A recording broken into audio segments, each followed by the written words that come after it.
may gulay na, may prutas pa. Praise God. Nakatapos ko lang magdilig sa aking mga gulay dito sa garden, no? Kay kahapon hindi ako nakadilig.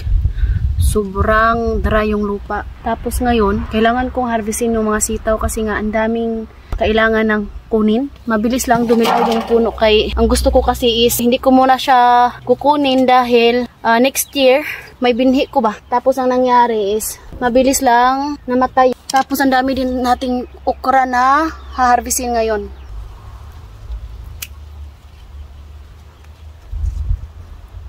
Ang haba ng sitaw natin, oh.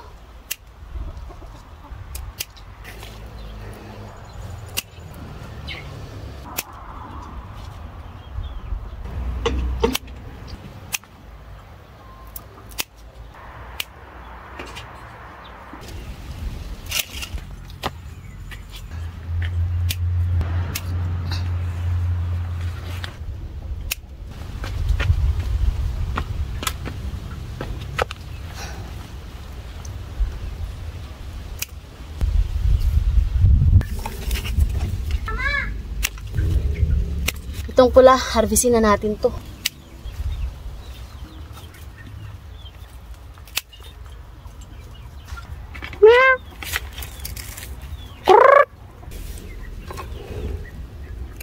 Ito lahat yung na-harvest natin sa sitaw. Ang dami. Ngayon, isunod natin yung okra.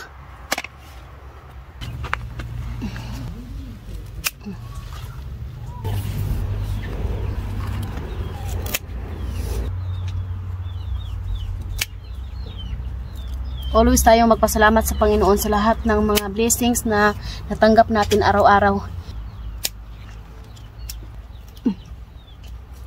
Ouch!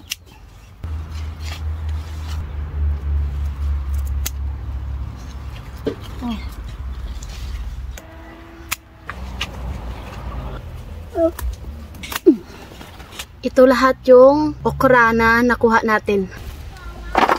Ayan guys, first time natin makakuha sa ating ampalaya ngayon. Pwede na itong lutuin. Lagyan ng itlog. Yung alugbati natin, oh, kailangan na naman natin tong tanggalan ng dahon.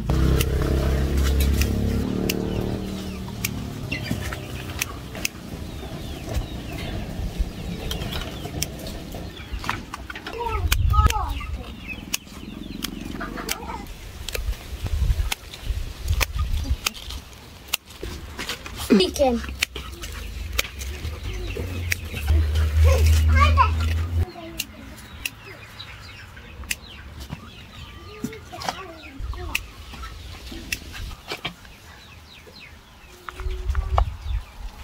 Ang dami yung na-harvest natin sa ating gulay today. Thank you God.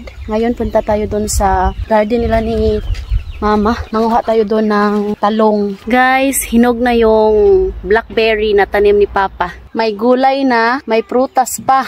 Tikman natin be, kung matamis ba.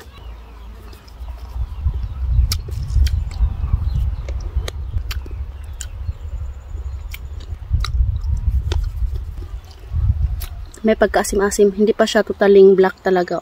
So maraming blackberry dito sa Romania. Mga wild blackberry. Talong nila ni Mama. Manguha tayo.